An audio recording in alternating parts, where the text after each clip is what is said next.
In the name of God, the compassionate, most merciful. Mr. President, honorable colleagues, as our world faces an unprecedented situation, the fundamental values we collectively uphold, including humanity, justice, and integrity, are under severe threat by an occupying power whose policies reflect systematic discrimination, territorial expansionism, and disregard for international humanitarian norms. After nearly 2 years of relentless military assault, the Palestinian people, especially in Gaza, are enduring mass killing, forced displacement, starvation, and the systematic destruction of civilian life and infrastructure in flagrant violation of international law. The devastation is not confined to Palestine alone. Israel's repeated aggressions against other countries further destabilize the region and threaten international peace and security. Decades of concessions, diplomatic overtures, and normalization attempts have failed to halt Israel's crimes and illegal occupation, instead emboldening it to intensify its expansionist, racist, and colonial policies. The systematic disregard for United Nations resolutions, shielded by repeated Security Council vetoes and sustained armed transfers, has demonstrated that current approaches, though presented as decisive, cannot achieve their stated objectives. A just and lasting solution will remain out of reach unless the international community adopts binding resolutions that address the root causes, ensure accountability, and uphold the inalienable rights of the Palestinian people.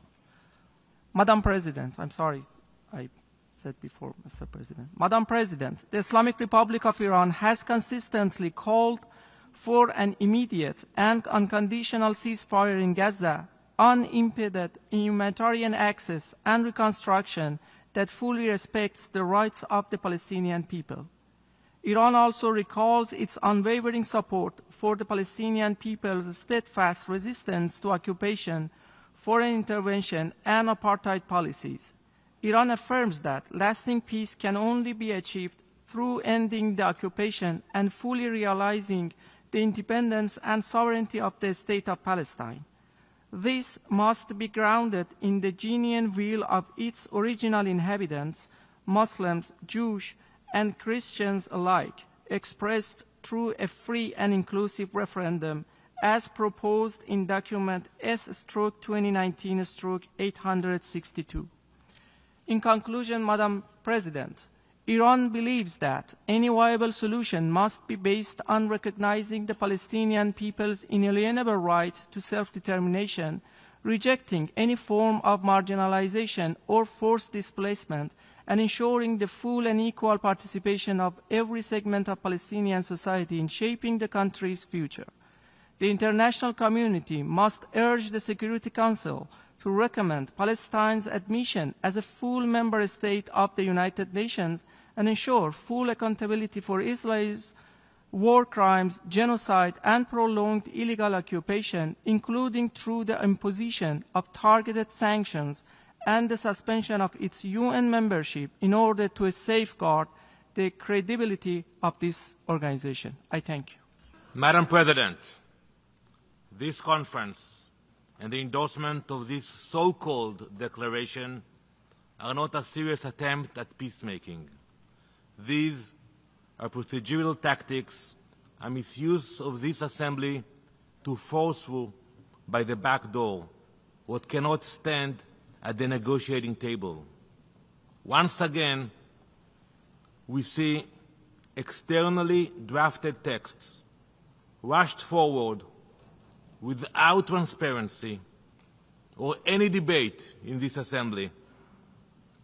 This erodes the legitimacy and trust of the UN. This one-sided declaration will not be remembered as a step toward peace, only as another hollow gesture that weakens this assembly's credibility.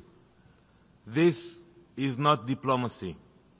It is theater, a carefully staged performance for headlines, not for peace.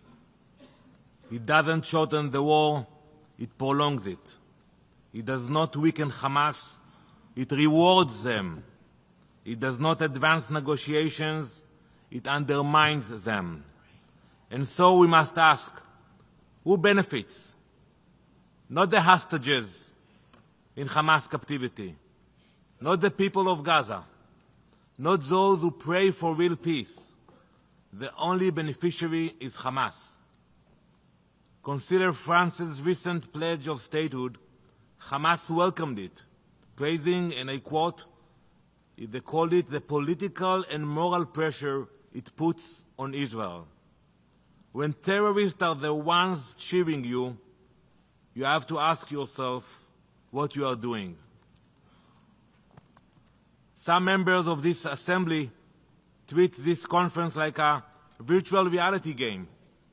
You put on the headset and imagine peace is imminent, but it is only an illusion, entirely detached from reality.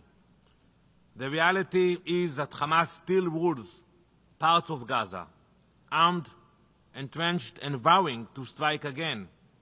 To pretend otherwise is not diplomacy, it is delusion. You called in this so-called declaration for Hamas, and I quote, to end its rule in Gaza. Very nice, very impressive. This assembly may not openly speak it, but all of you know it. Israel is expected to remove Hamas from the equation. It's very nice that you mention it, but who is going to do it? It is on our shoulder to make it happen. We are left to do the real work, to eliminate Hamas, the ultimate obstacle to peace.